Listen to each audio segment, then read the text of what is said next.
नमस्ते दोस्तों आज की वीडियो में हम जानेंगे कि साल 2024 के नवरात्रि में अष्टमी और नवमी तिथि कब पड़ रही है। कन्या पूजन हम किस दिन करेंगे।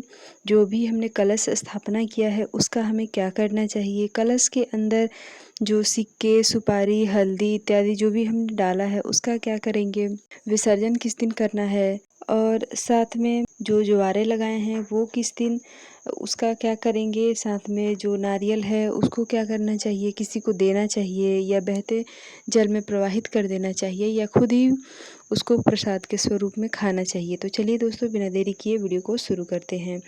तो देखिए दोस्तों, सबसे पहले तो हम देख लेते हैं कि अष्टमी और नवमी तिथि कब पड़ रही है। तो देखिए दोस्तों, इस बार जो है नवरात्रि साल 2024 में जो है पूरे 9 दिनों की पड़ी थी। और मतलब बहुत बार ऐसा होता है कि एक दिन में ही 2 तिथि पड़ जाती है, यानी कि सप्तमी अष्टमी या फिर अष्टमी नवमी एक दिन ही पड़ जाती है। लेकिन इस बार ऐसा बिल्कुल भी नहीं हुआ है, जो कि बहुत अच्छा है। तो हम देख लेते हैं कि अष्टमी तिथि कब पड़ रही है, अष्टमी, नवमी और दशमी तिथि कब पड़ रही है। तो देखिए दोस्तों, अष्टमी तिथि जो है वो पड़ रही है 10 अक्टूबर 2024, दिन होगा गुरुवार, ठीक है। नवमी तिथि कब पड़ रही है, तो देखिए नवमी तिथि उसके जस्ट अगले दिन 11 अक्टूबर 2024, दिन होगा शुक्रवार। और दशमी तिथि जो है 12 अक्टूबर को पड़ेगी, 12 अक्टूबर 2024, दिन होगा शनिवार। और इसी दिन दशहरा भी है और इसके साथ ही शारदीय नवरात्रि का समापन भी होता है, ठीक है। दोस्तों, जो लोग 2 दिनों का व्रत करते हैं, यानी कि जो चढ़ती उतरती का व्रत करते हैं वो प्रतिपदा के दिन किए होंगे और दूसरा जो है वो अष्टमी तिथि के दिन करेंगे, ठीक है।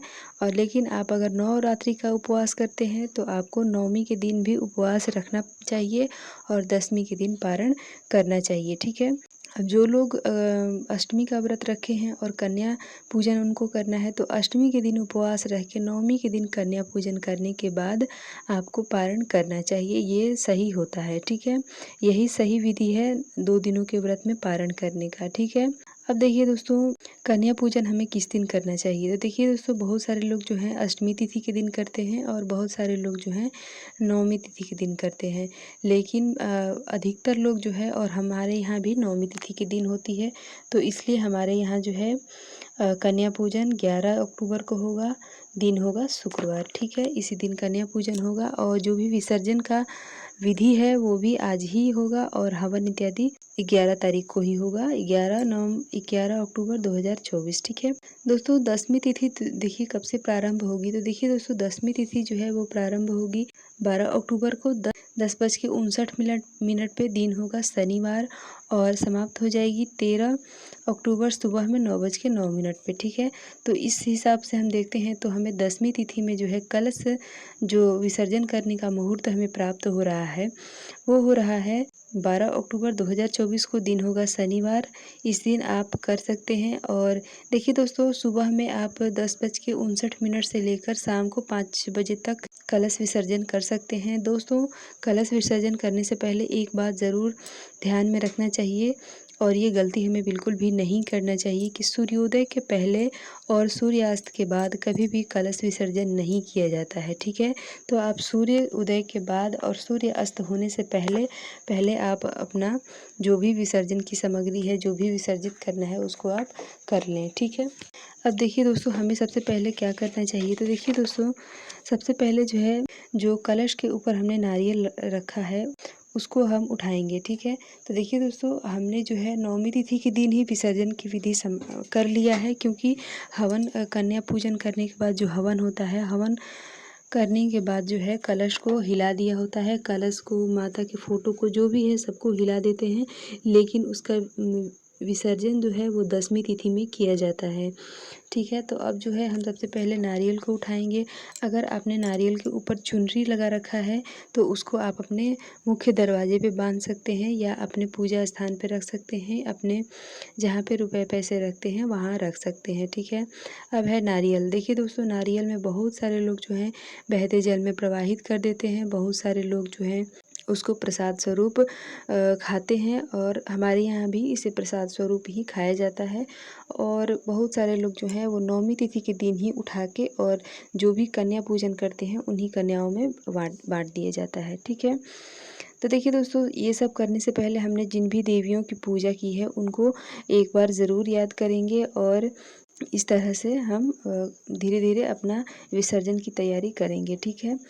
अब देखिए दोस्तों, जो कलश है, कलश के अंदर जो भी जल है, उसको जो आम के पल्लव हमने रखा था कलश के ऊपर, उसी पल्लव से पूरे घर में छिड़काव करेंगे और लैट्रिन बाथरूम को छोड़ के आप और अपवित्र जो भी स्थान है उसको छोड़ के आप पूरे घर में, आंगन में, छत पे, मुख्य द्वार पे इसका छिड़काव करें। इसका छिड़काव करने से जो भी घर में नेगेटिविटी है वो समाप्त होती है, तो आप ऐसा करें। और साथ में वो जो जल होता है उसको जो भी घर के सदस्य हैं सबको अपने आँख पे और अपने माथे से ज़रूर लगाना चाहिए, चाहे तो आप उसको पी भी सकते हैं, ठीक है। दोस्तों, अब बहुत बार ऐसा होता है कि मिट्टी का कलश रखते हैं तो उसमें जल नहीं बचता है, तो अगर ऐसा है जल नहीं बचा है या बिल्कुल थोड़ा-सा बचा है तो आप उसी से काम चलाएँ, और अगर बिल्कुल भी नहीं बचा है तो आप उसमें गंगा जल थोड़ा-सा डाल लें और उसी जल को पूरे घर में छिड़काव करेंगे, ठीक है। उसके अंदर जो भी सिक्का है, लौंग इलायची है, तो देखिए दोस्तों, लौंग इलायची जो है उसको सुखा के आप अपने भोजन में यूज़ कर सकते हैं, चाय वगैरह में बना के पी सकते हैं, लेकिन कोशिश करें कि जिसमें लहसुन प्याज डली है जो सब्जी में, उसमें ना डालें, ठीक है। जो सुपारी है उसका क्या करेंगे, सिक्का है, तो देखिए दोस्तों, जो भी है हल्दी को सुखा लेंगे, क्योंकि गीला रखेंगे तो मतलब जिसमें भी रखेंगे वो ख़राब होने का डर रहता है। तो हल्दी को आप सुखा लेंगे, जो सिक्का, जो सुपारी है उसको भी सुखा लेना है और उसको जो भी रखने लायक है उसको लाल कपड़े में बांध के आप चाहें तो पूजा स्थान पे भी रख सकते हैं और अपने रुपए पैसे रखने के स्थान पे भी रख सकते हैं, ठीक है। अब है ज्वारे। देखिए दोस्तों, ज्वारे को आप अच्छे से उठाएंगे। अगर आपने किसी पात्र में उसको लगाया था तो उठाना बहुत ही आसान है, लेकिन आपने अगर ज़मीन में लगाया है तो थोड़ी सी मुश्किल होगी। आप उसको धीरे धीरे उठाएं और उठाने से पहले जो है आप अपने घर के जितने भी सदस्य हैं उसको एक एक दो दो पत्ती को लेके अपने कान में लगाया जाता है और अपने छत पे उसको ज़रूर रखा जाता है, ठीक है, थोड़ा सा, और बाकी का विसर्जन कर दिया जाता है, ठीक है, बहते हुए जल में। या फिर आप अगर विसर्जन नहीं करना चाहते हैं तो किसी भी पौधे के नीचे, पौधे मतलब पीपल या बरगद के पेड़ के नीचे उसको दबा सकते हैं, ठीक है। तो ये हो गया। अब जो है फ़ोटो है माता की, तो माता की फ़ोटो अपने यथावत स्थान पे रख दें जहाँ पे पूजा करते हैं। जो कपड़ा हमने बिछाया है उसका यूज हम बाद में भी कर सकते हैं, या फिर आप उसको कुछ भी, ब्लाउज वगैरह का पीस है तो आप उसको सिलवा भी सकते हैं, या फिर आसन है तो आप उसको उठा लें और अगली पूजा में भी उसका प्रयोग कर सकते हैं, ठीक है। जो चौकी है उसको भी आप उठा लें। इस तरह से आप जो है कलश विसर्जन जो है आप इस तरह से करेंगे। और जो भी गौरी गणेश बनाए हैं उनको भी उठा के, उनको विसर्जन नहीं किया जाता है, उनको अपने घर में रख के थोड़े दिन के लिए पूजा पाठ करेंगे। उसके बाद उसको आप उसको विसर्जन कर सकते हैं, लेकिन तुरंत के तुरंत गौरी गणेश का विसर्जन नहीं किया जाता है। जो कलश के जो कंठ पे हमने मौली बांध रखा है, धागा बांध रखा है, तो उसको जो है उसे खोल के आप अपने कलाई पे बांध सकते हैं। पुरुष भाई अगर हैं आपके घर में तो आप अपने कलाई पे बांध सकते हैं, वैसे महिलाएं भी उसको बांध सकती हैं, ठीक है। और वैसे ही जो नारियल के ऊपर अगर चुनरी चढ़ाए हैं तो उसको आप रख लें। अगर ब्लाउज का पीस है तो आप उसको सिलवा के पहन भी सकते हैं, और अगर कलावा बांधे हैं तो उसको भी आप दूसरे सदस्य के हाथ में उस कलावा को बांध सकते हैं, ठीक है। और हाँ दोस्तों, देखिए, विदाई जो माता की जाती है उसमें खोइछा विशेष रूप से दिया जाता है, तो आप खोइछा ज़रूर दें। खोइछा की विधि भी मैं आपको ज़रूर बताऊंगी, तो आप खोइछा की भी तैयारी कर लें। और खोइछा में चावल, हल्दी और दूब और कुछ रुपए रख के 101 रुपये, 11 रुपये, 51 रुपये रख के और माता को दिया जाता है, ठीक है। तो आप माता को दे दें, या फिर जहाँ पे अगर आपकी कॉलोनी में रखा गया है मतलब दुर्गा जी की मूर्ति, तो आप वहाँ पे भी ले जाके दे सकते हैं, या फिर किसी भी ब्राह्मण के घर पे दे सकते हैं।